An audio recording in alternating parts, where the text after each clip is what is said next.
Allô, bienvenue sur la chaîne Signe Daphné où je partage avec vous des projets créatifs, des lectures et toutes sortes d'autres affaires. Aujourd'hui, je vous présente ma pile à lire pour le Cold Winter Challenge.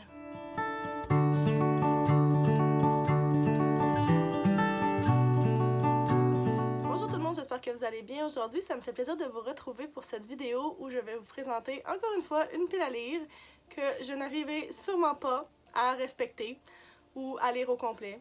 Mais c'est pas grave, parce que dans la vie, c'est le fun de faire des piles à lire. Je pense que c'est comme un des plaisirs de la vie. Puis là, je réalise aussi que, je vous présente cette vidéo-là, puis vous savez même pas si j'ai réussi mon Pumpkin Autumn Challenge ou ma pile de Québec en novembre. Ben non! Parce que là, le mois de novembre n'est pas fini. Fait que bientôt, là, dans quelques jours, une semaine ou deux, je vais avoir une vidéo qui va sortir où je vais faire le bilan de mes lectures du mois de novembre, puis en même temps, je vais faire le bilan de mes lectures de Pumpkin Autumn Challenge, Québec en novembre, puis toutes ces affaires-là. Fait que ne désespérez pas, je vais vous tenir au courant. Ceci étant dit, je me suis fait une bonne petite boisson chaude. Chin chin à vous.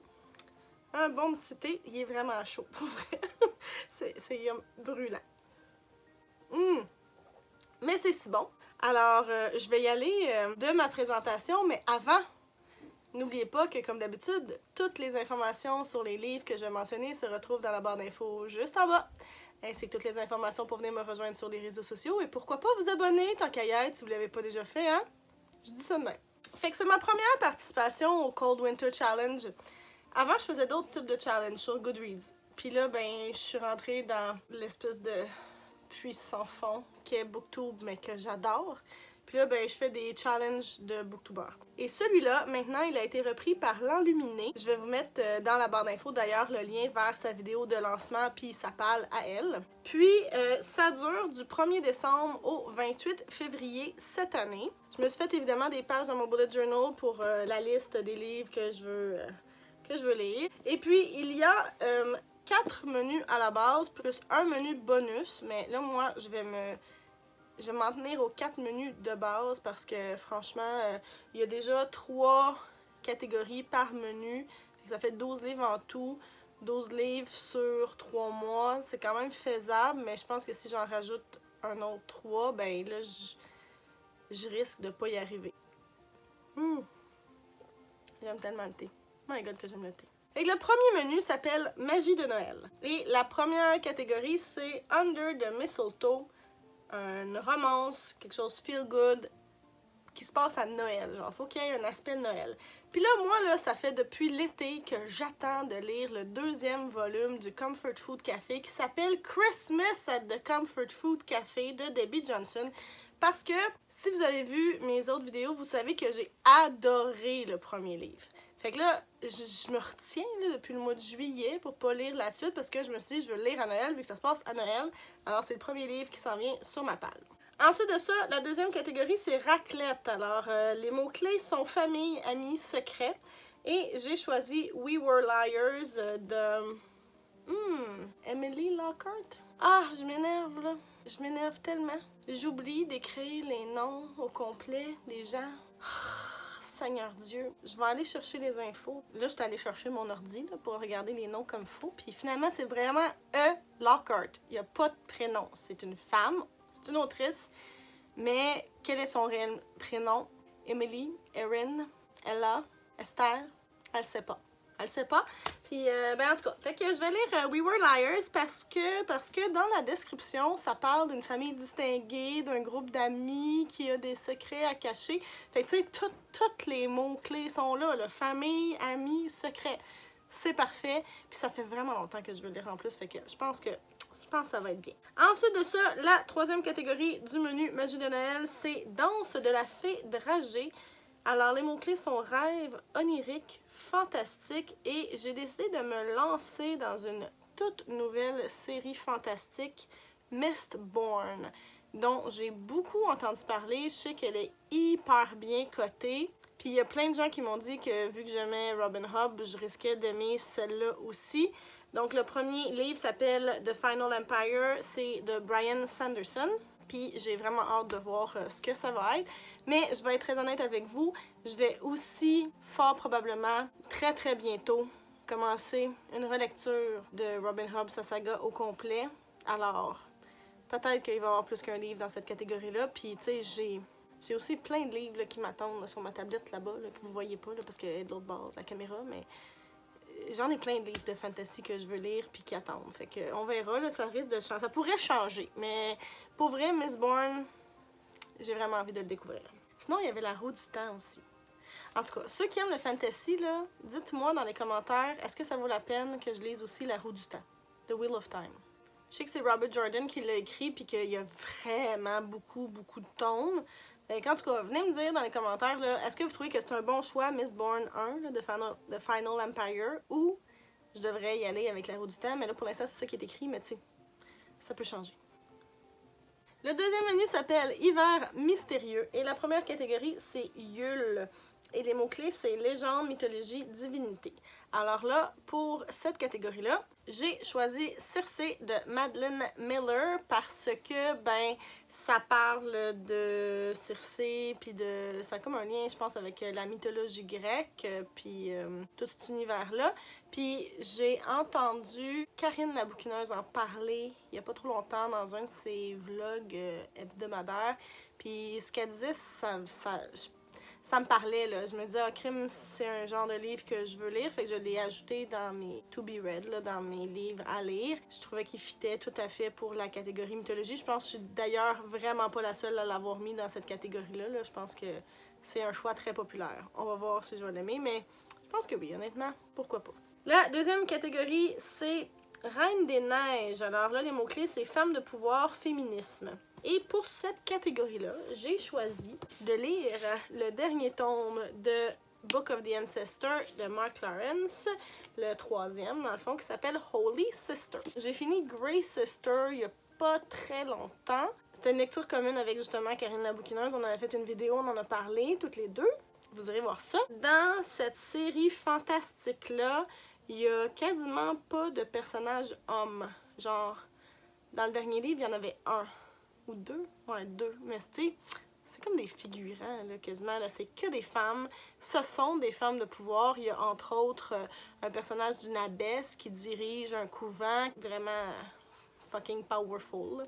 Puis les femmes, tu sais, apprennent à se battre, sont des assassines, sont des espionnes. Je trouvais que ça fitait vraiment dans la catégorie. Puis j'ai vraiment envie de lire le troisième livre de la série parce que, ben, c'est le dernier. Puis j'ai hâte de savoir comment ça finit.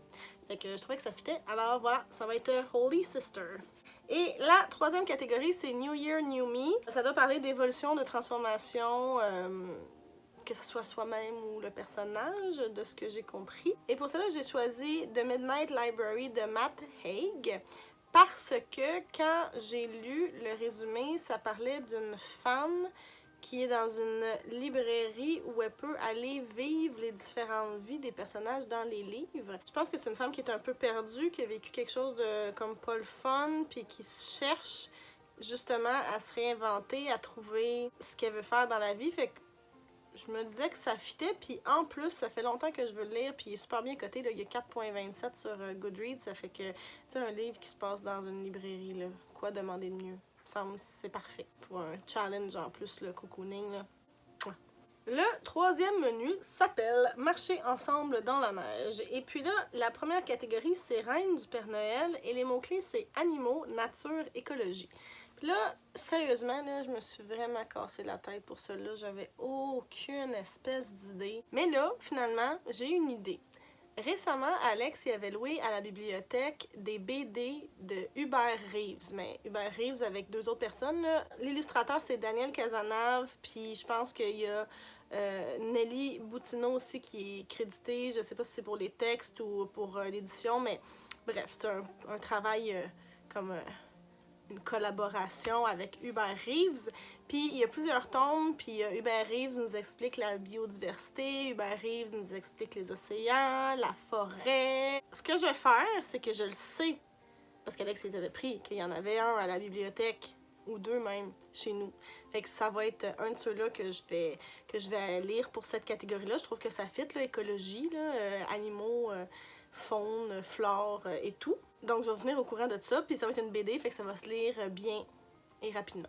La deuxième catégorie, c'est Aurore boréale. Et puis là, les mots-clés sont aventure, périple et voyage.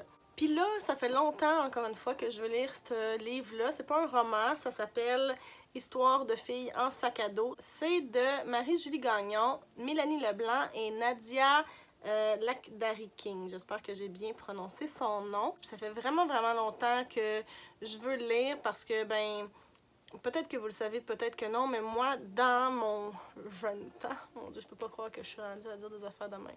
J'ai beaucoup voyagé, puis j'ai beaucoup voyagé seule aussi. Moi, je suis partie en sac à dos en Australie pendant 6 mois de temps, quand j'avais 22 ans. J'ai fait la Californie aussi toute seule. Je suis allée à Nashville seule. Je suis allée à Munich toute seule. J'ai voyagé avec des copines aussi. Je me suis promenée, puis en tant que femme, des fois, voyager seule, souvent, il y a comme un « hi ». T'as pas peur de te faire tuer, violer, voler, assassiner, décapiter, kidnapper? Ben non, j'avais pas peur, puis ça m'est pas arrivé, fait que good job Daphné! Mais j'ai vraiment hâte de voir qu'est-ce qu'elles vont dire dans ces histoires-là. J'aime beaucoup Marie-Julie Gagnon, je la trouve très bonne, c'est une bonne journaliste, elle écrit bien, fait que j'ai hâte de voir ce que ça va donner. Et la dernière catégorie de ce menu-là, c'est Carol of the Bell. Puis là, il fallait prendre un genre de roman choral ou à multiples points de vue. Puis celui-là aussi, là, je me suis quand même cassé la tête, je savais pas trop quoi prendre. Finalement, j'ai décidé de prendre 3 baisers de Catherine Pancol. C'est la suite des Muchachas, puis la suite de Les yeux jaunes des crocodiles, puis les écureuils de Central Park sont tristes le lundi, des affaires de même. Puis dans ces romans-là, on suit toujours plusieurs personnages. Tu sais, il y a souvent Joséphine, puis il y a ses enfants. Puis il y a maintenant comme une demi-sœur qui est inconnue avant. Puis en tout cas, il y a souvent beaucoup de personnages. Fait que je me suis dit que ça devait fitter. Puis sinon, ben c'est pas grave, là, ça fait vraiment une éternité que je dois le lire, que je veux le lire. Je l'avais même mis sur ma pile, genre de on lit notre pal au mois d'avril parce qu'on peut pas aller dans les librairies ni à la bibliothèque. Puis je me suis jamais rendue. Mais sérieusement, ça fait genre des années. Là. Fait qu'il serait temps. Puis c'est une méchante brique, alors bonne chance à moi. Le dernier menu, pas bonus, s'appelle Hiver obscur et la première catégorie, c'est Fantômes des Noëls passés. Alors là, évidemment, les mots-clés, c'est fantôme ou voyage temporel, genre voyage dans le temps, époque différente et tout ça. Et j'ai choisi de lire The House at Riverton de Kate Morton. J'avais déjà lu un livre de Kate Morton, The Forgotten Garden, il y a quelques années. J'avais vraiment beaucoup aimé ça. Je trouve qu'elle avait une belle plume, l'histoire est intéressante. Puis là, il n'y a pas vraiment de fantôme, mais il y a comme un crime qui a été commis. Puis de ce que j'ai compris, c'est qu'on l'apprend à travers, on apprend ce qui s'est passé à travers des flashbacks, donc des retours dans le temps. Puis ça se passe aussi comme entre les deux guerres, fait que ça fait longtemps, hein? Fait que je me suis dit, bon, hein, le passé. C'est dans le passé, flashback, hein, ça fit. Capillotractage, capillotractage. La deuxième catégorie de ce menu-là, c'est frissonner sous un plaid. Alors, horreur, thriller, suspense. Et pour ça, moi j'ai choisi de lire Nous étions le sel de la mer, le premier roman de Roxane Bouchard, qui est un thriller, et en plus c'est un Québécois, puis il paraît que c'est super bon. Fait que, je vais lire ça, moi, pour mon thriller policier. J'ai bien hâte. Et la dernière catégorie, c'est Nuit du solstice, où il faut lire un roman ou un livre de moins de 300 pages. Et moi, pour ça, j'ai choisi de lire Direction Saint-Creux des Murmures de Sandra Dussault. Parce que, ben, il fait moins que 300 pages. Puis j'ai beaucoup aimé Oser pour soi de Sandra Dussault, que j'avais lu au mois d'avril ou mai, là, dans ce coin-là, je me rappelle pas trop. Mais j'avais vraiment aimé ça, c'était super cute. Puis là, je me suis dit que je voulais lire d'autres trucs que cette autrice-là a écrit. Alors, pourquoi pas celui-là? Fait que ça me fait un peu plus de québécois aussi sur ma palle. Puis ça, c'est jamais mauvais. Puis là, ben, si jamais vous autres, vous faites la catégorie bonus, le menu bonus, ben, c'est ça. Il y a un autre menu, là. Si on peut changer un des menus par cela. Moi, je l'ai pas fait, là. Je me suis vraiment arrêtée aux 4 premiers. On va voir ce que ça va donner. Venez me dire dans les commentaires si vous participez au Cold Winter Challenge cette année aussi. Qu'est-ce que vous avez prévu de lire? Qu'est-ce que vous pensez de mes choix? Est-ce que vous connaissez certains des livres dont j'ai parlé? Est-ce que vous faites « Ouais, super bonne idée Daphné de lire ça » ou « Oh my god, je peux pas croire que t'as mis ça sur ta palle, bonne chance fille ». Venez donc me dire ça va me faire vraiment plaisir. Puis si jamais vous avez des questions, n'oubliez pas que toutes les informations sur les livres que j'ai mentionnés se retrouvent dans la barre d'infos juste en bas. Oui, ainsi que toutes les informations pour venir me rejoindre sur les réseaux sociaux. Donc sur ce, je vous remercie énormément d'avoir été là. Toujours un plaisir. Et je vous revois bientôt. Bye!